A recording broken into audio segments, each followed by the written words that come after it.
Hello everyone, this is Grace from Sister Stuff and I'm here with a craft video. Today I'm going to show you how to make these clothespin dolls. They're very cute, very versatile, and very fun to make. So let's get started.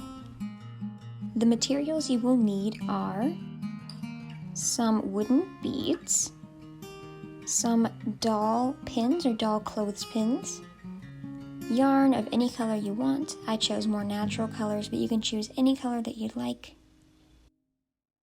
String or ribbon or anything you can tie a bow with. Here I have some spools of ribbon and some embroidery thread.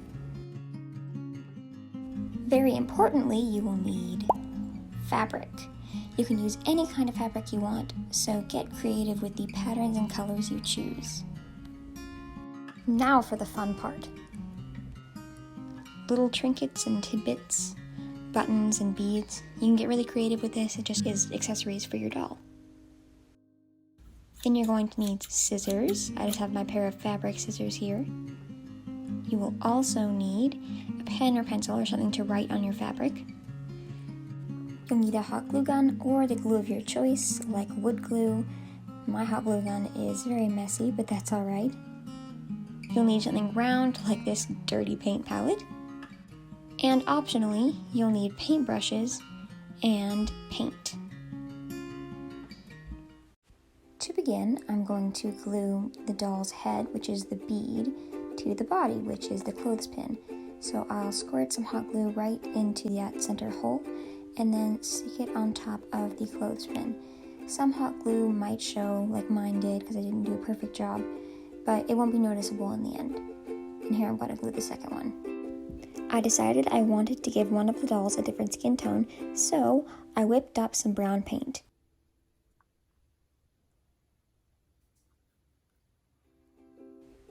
It didn't turn out quite the shade I was hoping, so I added a little bit of reddish brown to warm it up a little bit.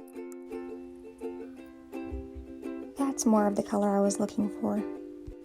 So I pick one of the dolls, I think it will be you, and put a coat of that brown paint onto the wood. I'm not the best painter and I'm not the best at staying in frame, so please excuse the bad film quality. I painted it all the way up to the head and then did a few extra coats to make sure that it was really opaque.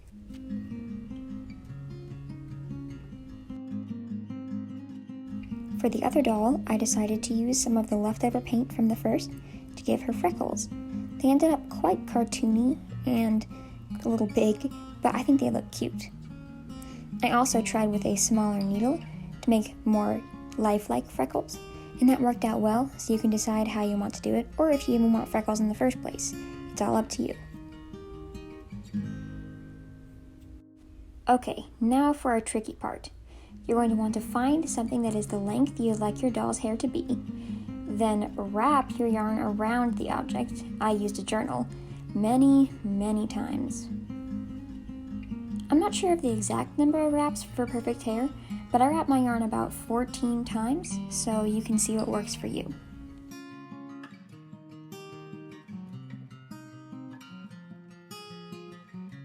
Once you've finished, you can flip your object on its side, hold the pieces in place and be ready to grab them, and snip all the way through all of your strands.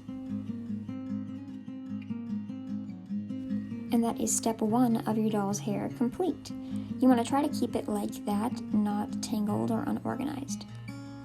It's going to lay about like this.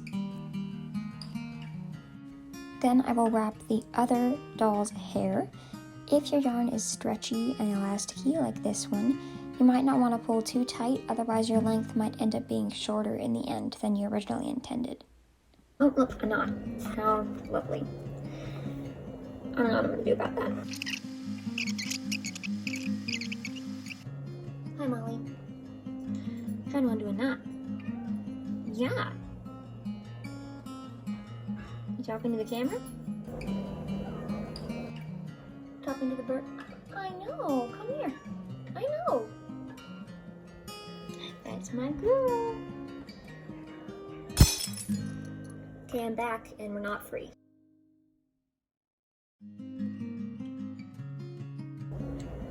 Okay, so I have made a little stand to make it a little bit easier to do this with one person.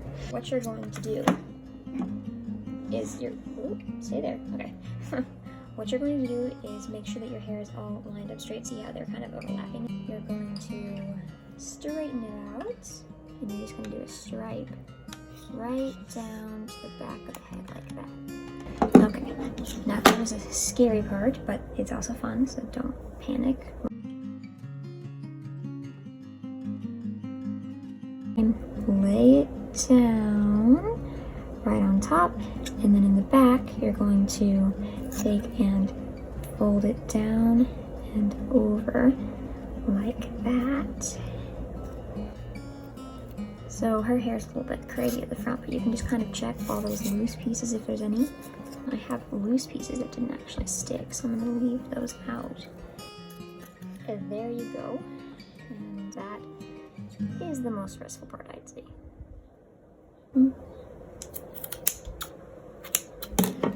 That's a bit better.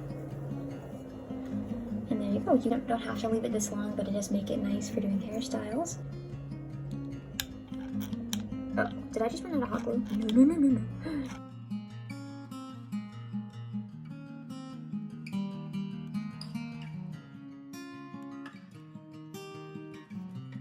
Well, this is what I ended up with in the end. It looks okay on camera, but you can see I got a bit of hot glue spots.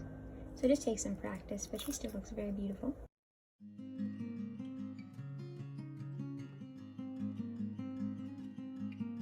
So I'm gonna go ahead and take off this stand, which I would recommend if you're doing it alone. I just made it out of cardboard. There she is. Now's the very fun part. You're going to take your fabric and put it the wrong side facing up. So this is the right side of the fabric. And to take something round, I'm using this very used paint palette. Is this dry? Yeah, we're good. This down. And you want to make a circle of fabric, so you can pick wherever you want on your piece here. And you can use a pen or a pencil or whatever you like. You trace around it.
Starting with our first doll, and you want to make sure that your pattern side is facing up, you are going to put her through the hole that you cut, and then sort of bunch it up right here where you're going to make a little bit of a waistline.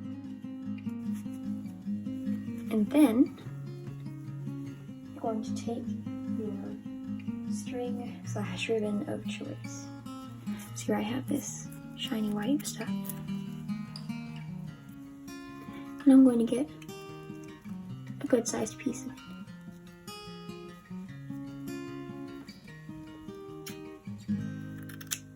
And I think because it's so thick, I'm going to cut it in half. You're going to lay it out like this on your workspace, if it'll stay still.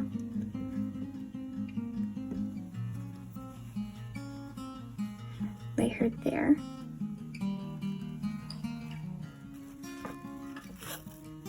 And then you're going to tie it. You can tie it into a bow or just a little knot, whatever you prefer. And then your doll has a dress.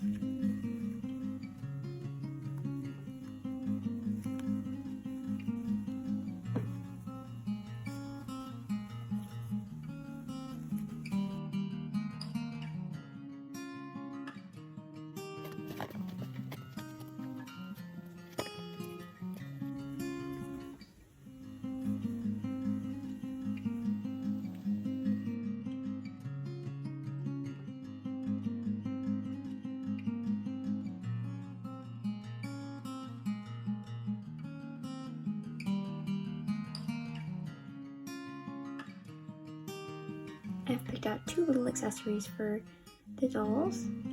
So I will show you how to put them on. You can use hot glue or string. Today I'm going to use these little sticky foam pieces here on the back.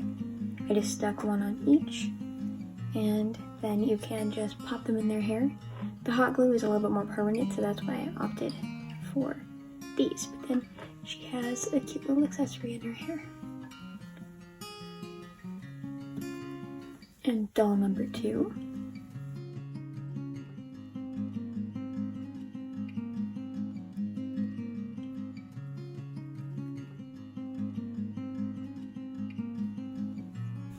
Well, thank you so much for watching this video.